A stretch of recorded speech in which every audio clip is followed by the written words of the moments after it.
Welcome to Meeting the Inconceivable, a podcast exploring Zen koans, dreams, and the creative life produced by Pacific Zen Institute. Pacific Zen has a legacy of preserving and reimagining the koan tradition to meet our own times. With a lively community of artists, innovators, and seekers of all kinds that extends worldwide, our mission is to create a culture of transformation through meditation, koans, the arts, and conversations about the deepest matters.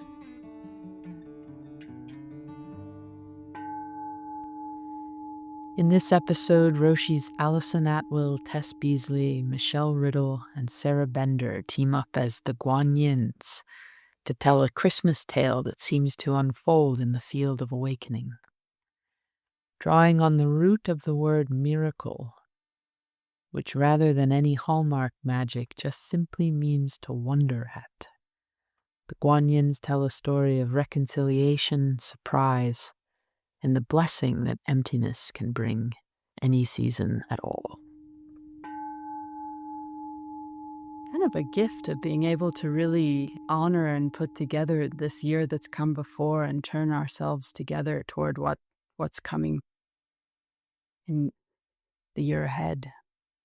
And if you don't know me, I'm Tess Beasley. I'm here with three other teachers I very much adore and admire: Allison Atwill, Michelle Riddle, and Sarah Bender. And somehow this year we've garnered for ourselves the name the Guanyins. And that started with a program we did in August. And it's our third time really collaborating together this year. And it's been this incredibly beautiful, interesting thing, because almost like the old alchemists or maybe old witches or something, it feels like we gather around our little cauldron and see what little things that we've, maybe we have like a newt or a strange herb, and we all see what we might have to offer. And we put it in and just kind of sit with it and let it cook and see what might emerge. And we don't know what's going to emerge through whom, and we don't know exactly what's going to happen. And it's become kind of its own practice for us during this year. And it's also just been a lot of fun. So it also kind of feels, Allison has Guanyin in her altar again. It feels kind of apropos that she who hears the cries of the world is here to take us out in the darkest time of the year. And I was thinking a lot, this time of year is often very much associated with miracles. And miracles have kind of gained a bad name for what becomes this sort of hallmark, solve everything sort of thing. But I think there is so many, the way that the solstice and the new year and so many sacred celebrations, there is this sense of a kind of magic about this time of year and a gathering around what is sacred and brings us together. And last year I happened to learn around this time that the root of the word miracle is Latin. It's called mirari. And what it really means is to wonder, or to wonder at. And that didn't seem so hallmarky or so bad. That seems sort of more like what we're up to here.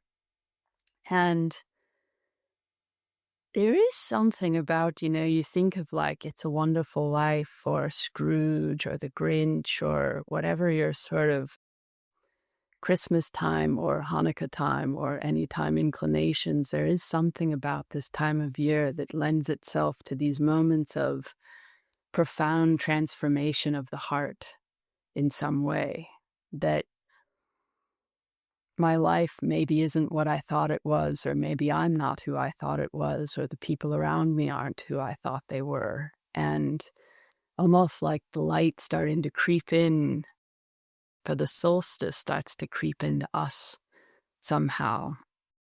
And as part of that, the mind seems to find a good excuse to relax its usual rules and prejudices or grudges or ways of holding things off or fighting with things or keeping hold of things.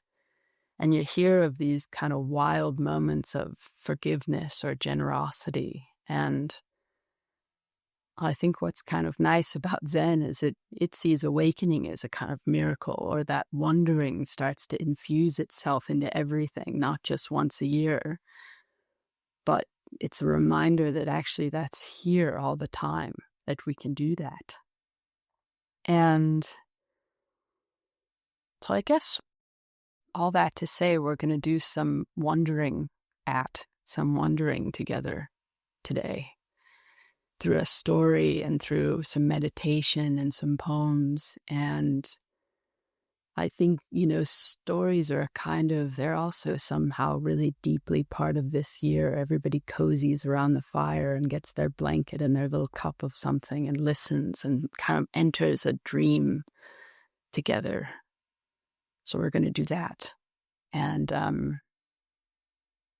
when the four of us got together, the Guanyins, a couple of weeks ago, and we're talking about what to offer on this day. And there's a kind of gathering in, and there's a kind of sobriety about the end of the year that accompanies all endings. And it's a kind of taking stock and glancing backward.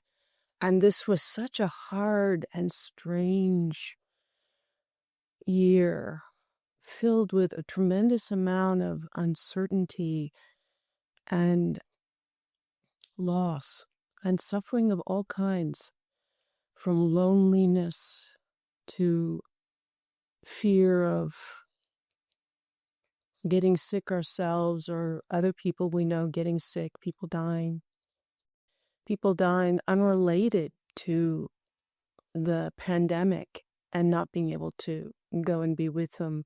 This feeling of separation and constraints being so pervasive and oppressive.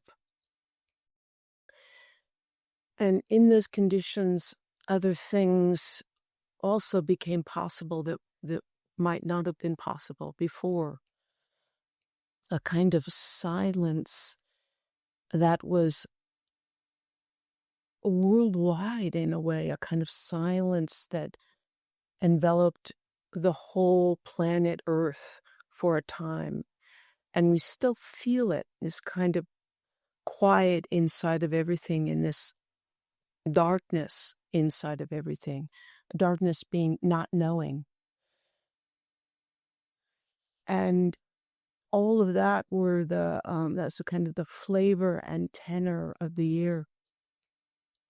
And an intimacy that came from a kind of shared suffering that dissolved former boundaries.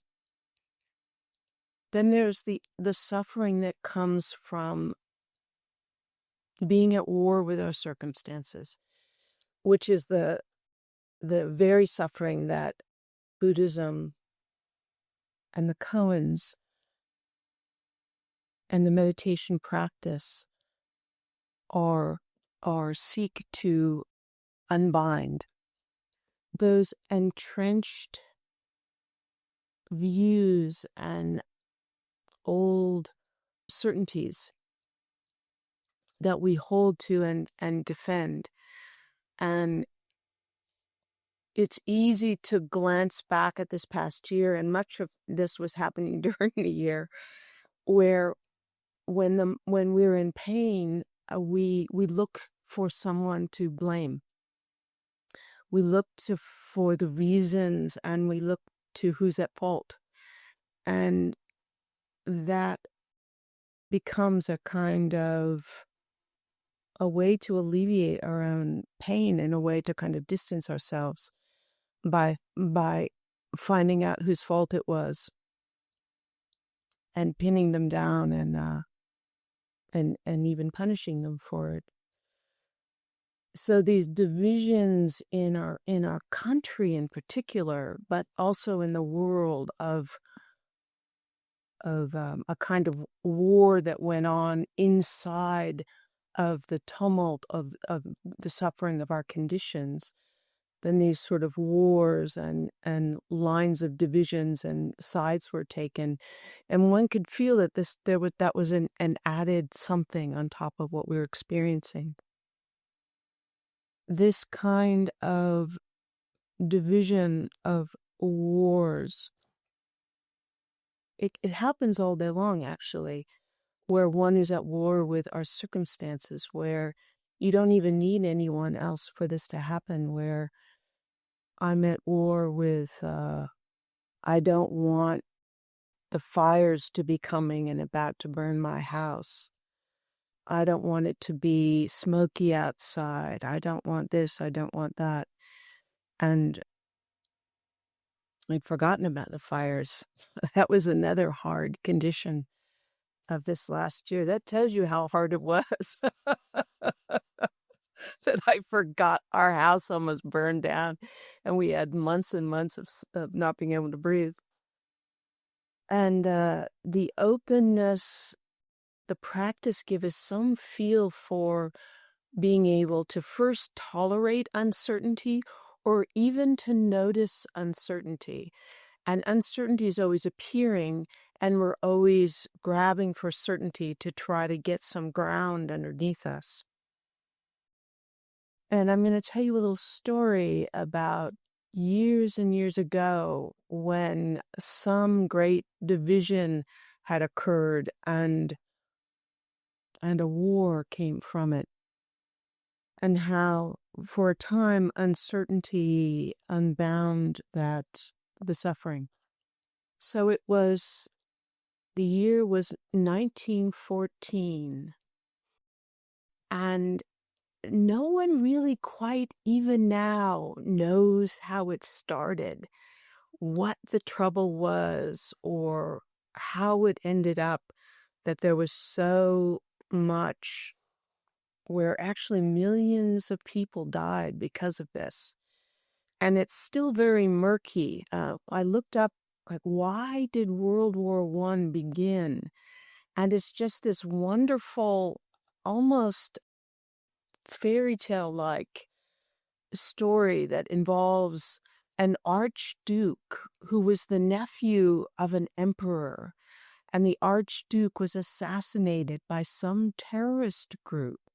And the terrorist group was called the Black Hand. And the Black Hand, inside the Black Hand, was an assassin who wasn't even from that country. And on and on and on. And one country aligned itself with another. And the different countries set out some very, very harsh demands that must be met. Alliances were made and people were pulled into this, further and further entangled in this net. And the next thing you know, war was declared. In England, this was taken up with some great fanfare, and by August over a million, I think it was a million, it might have been 100,000, you can choose the number, British soldiers, I guess it was 1 million British soldiers, that's right, had signed up to go to war. They thought, and they were assured, that the war would be over by Christmas. And this would be, in a way, almost like a lark for some people. And it was, they rushed off to war, and Britain had a very well-organized military, and it was all professional. But by the autumn of that year, the sides had sort of gotten mired in, there wasn't any movement on either side, and trenches had been built all the way from the North Sea to Switzerland. And these trenches on one side were the British and the French on the other side, and the Belgians on the other side were the Germans and the Prussians and whoever else happened to be on that side. And there was, at some points, there was only maybe 100, 150 feet between the trenches. And this area between the trenches was called no man's land, where there was barbed wire in the center of it. And they would pop up from these trenches and shoot at each other. And people would try to get across, and then bodies would fall, and they would be piled up in the center of this no man's land where no one could get to them for weeks. And by the time December came around, there were about 3 weeks of solid rain, and these trenches, which were dug sometimes in reclaimed land, were thick with mud and yellow, viscous mud so deep that if a soldier would slip, sometimes they would disappear into the mud and drowned, and they couldn't find them. It was so deep and terrible. It was a kind of quicksand. It was a kind of living hellish realm in which the soldiers were living on both sides. But they were so close to the English and the Germans that they could hear each other, their voices from the other side. They could smell the fragrance of the cooking from the various sides. And as Christmas is coming along, the Pope at the time, Pope Benedict, he asked for a truce.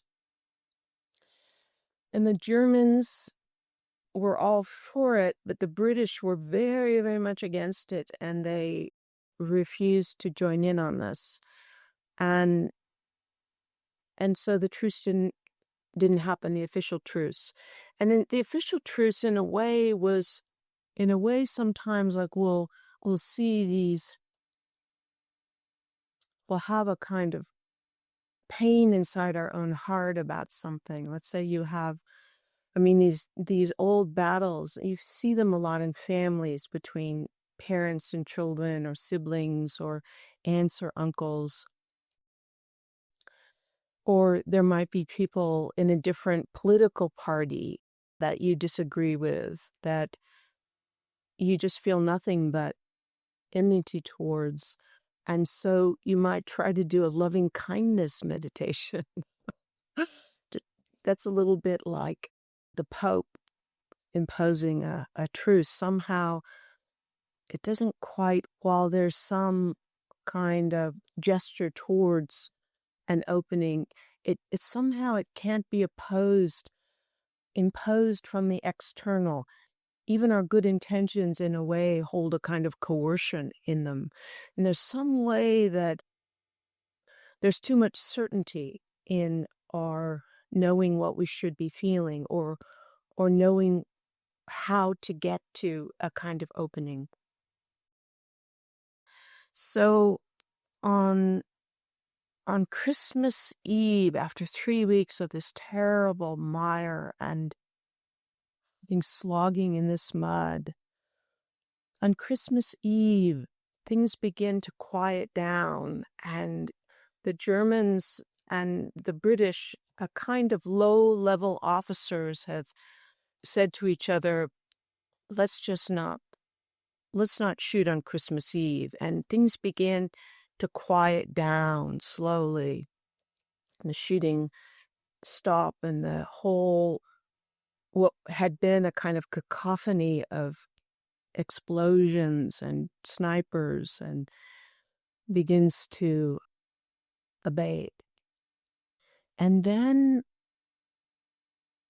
the weather changes suddenly, and it gets very cold, and a hard frost freezes all the ground that had once been so sodden. And the soldiers are able to now stand on solid ground, and they look out as the sun goes down on Christmas Eve, and the ground in every direction has become frosted, and they're sparkling and glittering, and the moon comes up. It's a quarter moon, and the light snow has fallen in the middle of the night. and into this glittering, silent, sparkling night.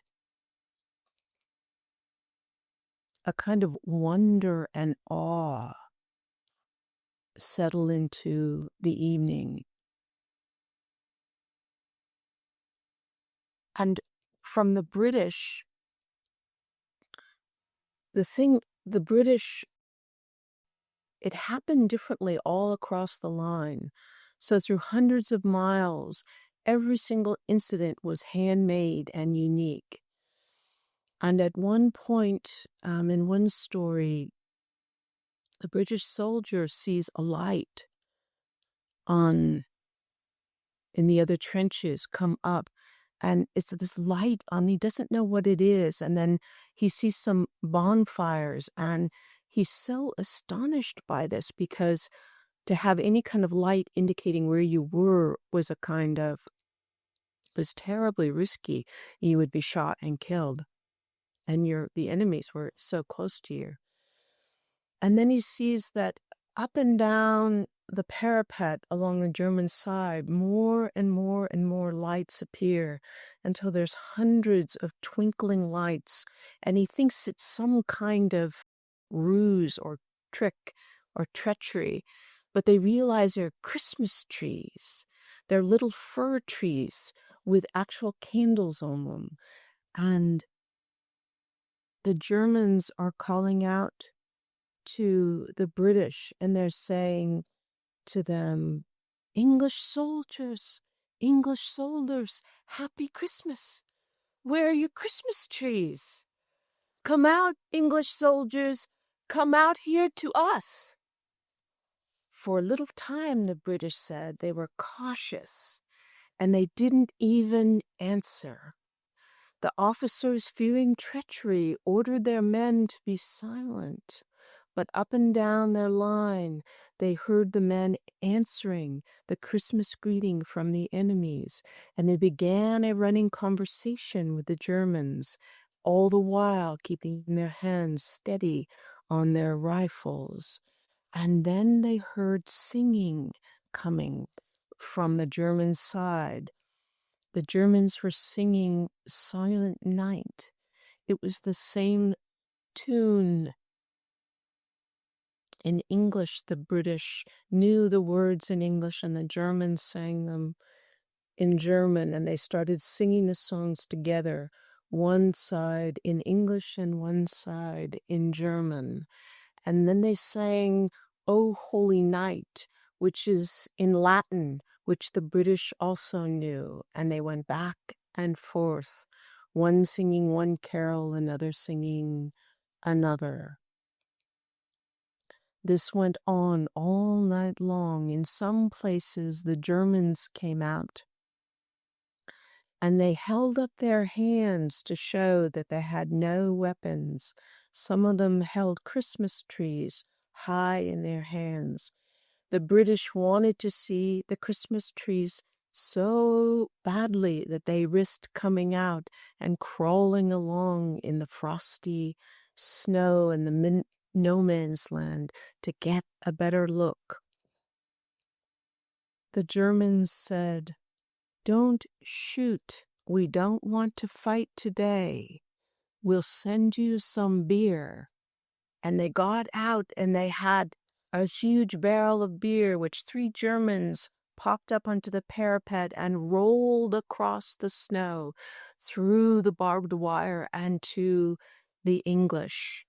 The English came out, and they exchanged. They started to pour out of their trenches in some place, 30, 40 men, and they had met the Germans midway, and many of the Germans knew English because they'd been working in London as waiters or taxi drivers, and the British were astonished. The Germans said to them, "We don't want to fight this war. We don't want to fight it tonight or tomorrow. We don't want to fight it ever. we're Saxons, you're Anglo-Saxons. We were the same. But the British were also astonished. They'd actually never met the enemy. They were surprised that how ragtag the Germans were. Some were just boys, 14, 15, 16. Some were old, they thought, in their 40s. Some even wore glasses. The Germans were a conscripted army, and they'd been dragged into the war. This went on all night, and some places there were violins and piccolos, and there was an opera singer from the Paris Opera who came out onto the parapet and sang an aria by Handel. On and on, back and forth, violins. They sang Auld Lang Syne early on in the morning, both sides together as dawn was coming on. They agreed upon that they would not shoot. There would be no shooting. In some places, the Germans made big signs that said, "You no shoot, we no shoot." The Germans came out in the morning, and the British came out in the morning, and they met in no man's land. They exchanged gifts of chocolate and rum and whiskey and sausages and plum puddings. The British they were particularly keen on the buttons and the hats, these big Prussian hats that some of the Germans had, and they would trade their chocolates and whiskey and wine. There was champagne. Someone had a soccer ball that they brought out, and an impromptu kickabout began in no man's land, on the frozen land. But in the frozen land, there were also all of the dead bodies that the corpses were laid out. And the British and the Germans wanted to bury their dead.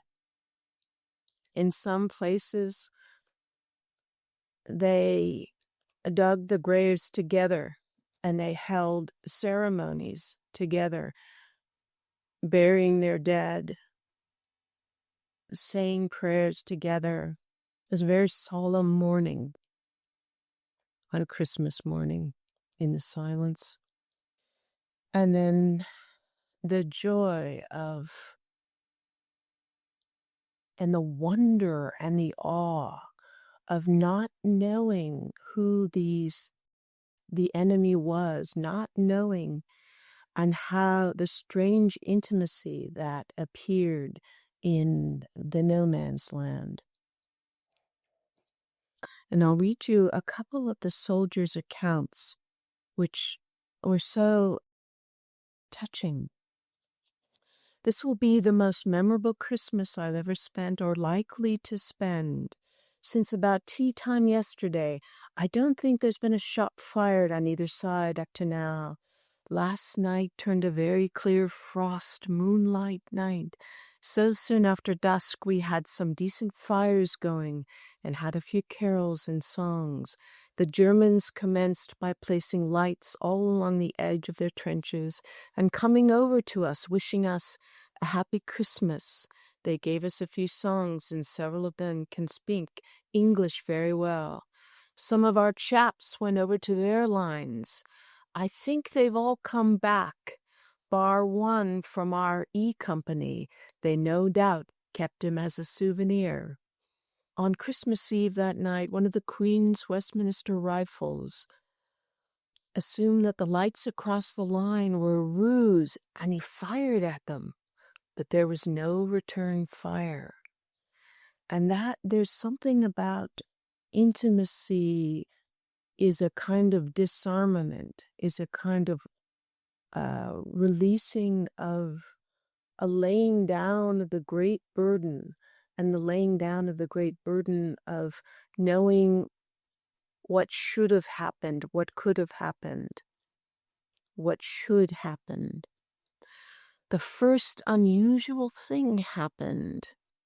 We noticed about 3 large fires from behind the enemy lines, and there were weird noises, bugles and horns and singings. The young rifleman was suspicious, though, and so he commenced polishing up ammunition and rifles and getting ready for speedy action. But in fact, we were about to loose off some rounds at the biggest light when words were heard. "Englishmen, don't shoot, you don't shoot, we don't shoot." And then they wished us a Merry Christmas. How it all happened, I don't know. After all this, our boys had lights out and enemy troops were busy singing each other's songs, punctuated with terrific salvos of applause. The scene from my sentry post was hardly creditable. Straight ahead were 3 large lights with figures perfectly visible around them. The German trenches, which bent sharply and turned off to the rear of our advanced positions, were illuminated with hundreds of little lights. So this went on in some places all the way until New Year's Eve. Days and days of silence and gift-giving and exchanges and visits to each other's trenches, which was you can imagine, a terrific threat to the generals on both sides, and they were determined to put a stop to it. But the only way that they could do that, they realized, was it was too late. They had to pull out the troops that were in the front lines that had experienced this and replace them with new troops. But before they did that, and in some of the British and German officers had gotten the word from their superiors, and what they did was a British medical officer who'd received 2 barrels of beer from the opposing German troops said, "At 8:30 I fired 3 shots in the air to let them know, to give them warning, and put up a flag with the words very large, 'Merry Christmas' on it. And I climbed onto the parapet, and the German captain put up a sheet with the words 'Thank you' on it. And we both bowed, and we saluted, and we got down into our respective trenches. And then he fired 2 shots into the air, and the war was on again. So I guess that's to say that these moments of openings, he had an opening. Fayen, not knowing is most intimate. He had an opening. And that some part of our heart then has for ourselves the whole of the openness. And even as the heart closes and opens again, we have inside of us the frost and the silence and the singing coming out of the dark. We can always in some way hear it, the kind of singing that comes from the wind in the trees or the sound of the rain. And it's like hearing the voices of silent night being sung in a language we don't know. The birds are singing. The sound of traffic is singing. And every time we hear it, the heart opens for a moment and we're inside of life. Sounds of a story, music of a story go on with us on our journey. And most of all, the wonder. We don't want to fight this war. We're too young. We are too old. Sing with us. You don't shoot. We don't shoot. Drink with us. Beer, champagne. We'll dig together, pray together, bury bodies together in the frosty earth.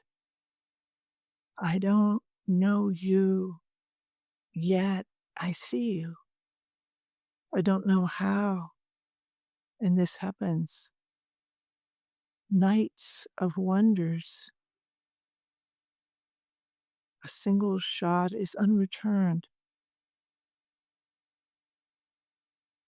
The singing, we cheer, and the tears. Images of your loved ones seen by my eyes and my loved ones seen by yours. Hundreds of little lights in the nights over the frozen ground. 3 shots in the air and a final thanks, a bow, a salute, 2 shots, and then the war.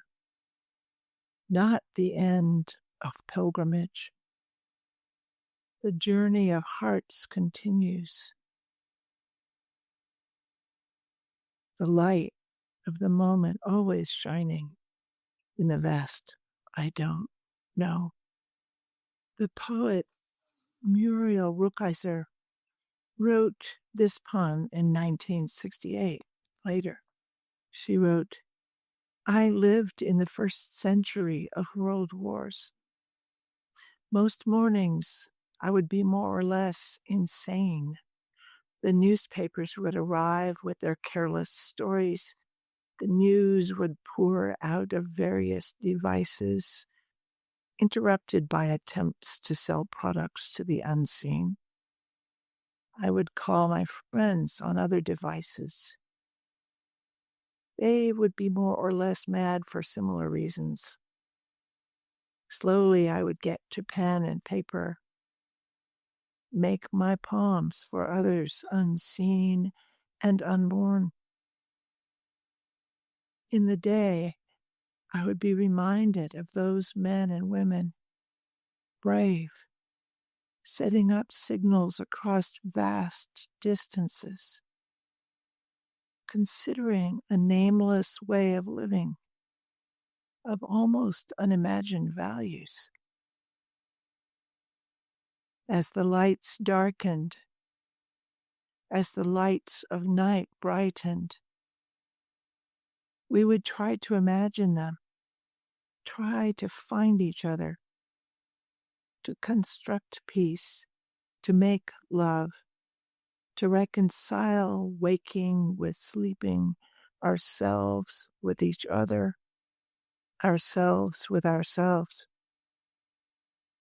We would try by any means to reach the limits of ourselves, to reach beyond ourselves, to let go the means, to wake. Tolerating uncertainty. Where are we going?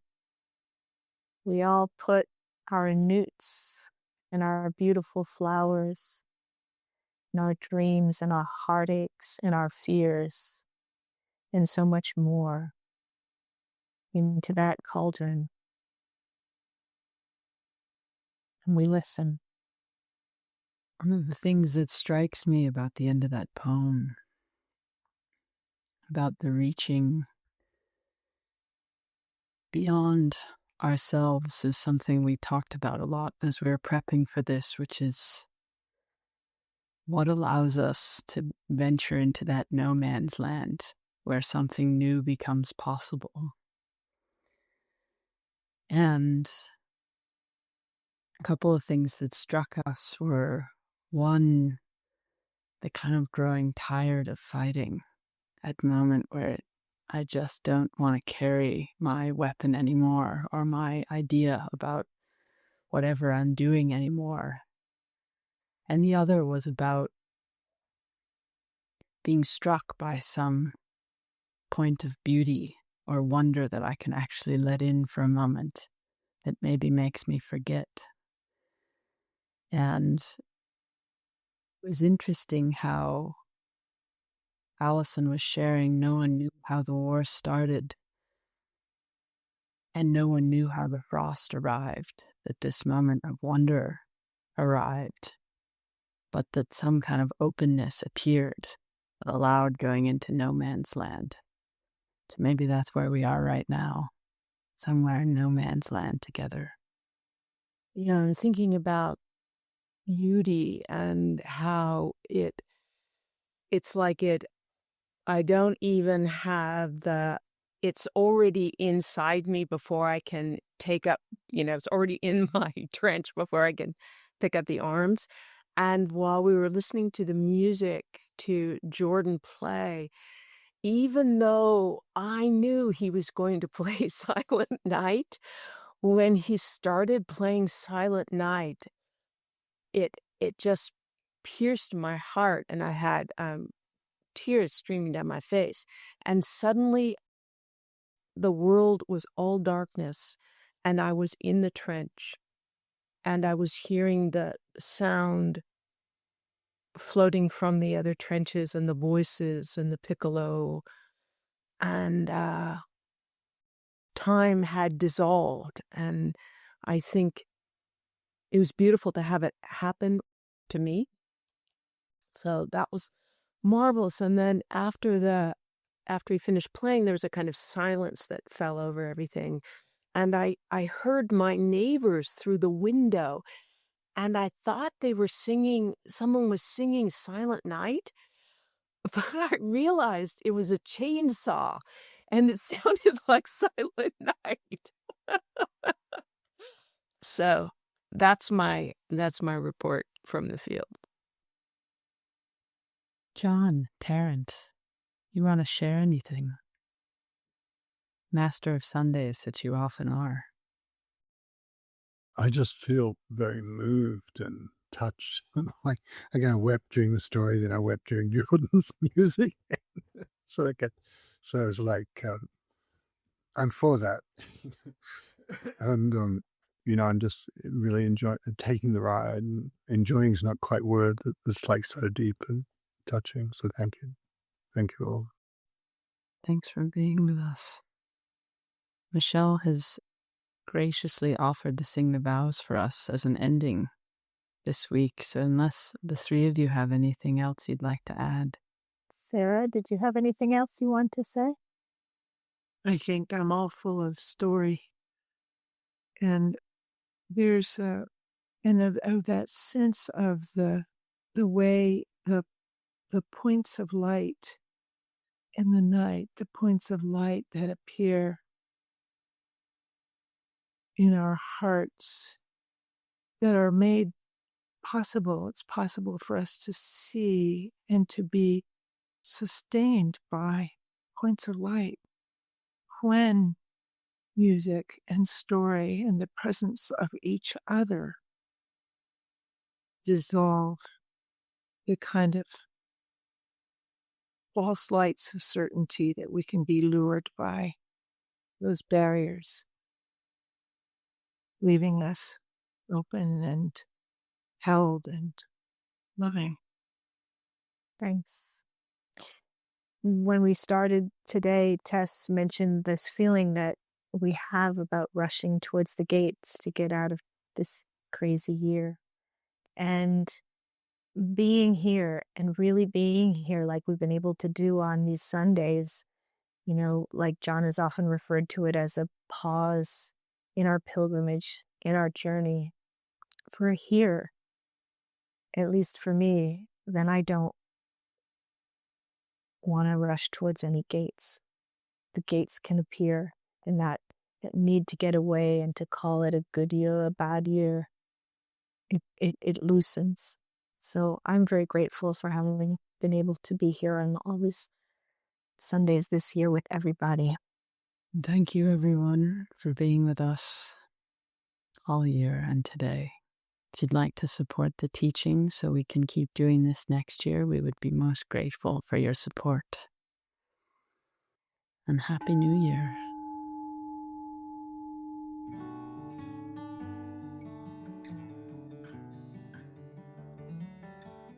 To support these episodes or learn more about upcoming programs and retreats at Pacific Zen Institute, visit us at pacificzen.org. You'll find details on John Tarrant's Sunday talks, our Open Temple morning meditation, and our Zen Luminary series featuring intimate conversations with scholars, poets, and teachers of Koan Zen. Thanks for listening.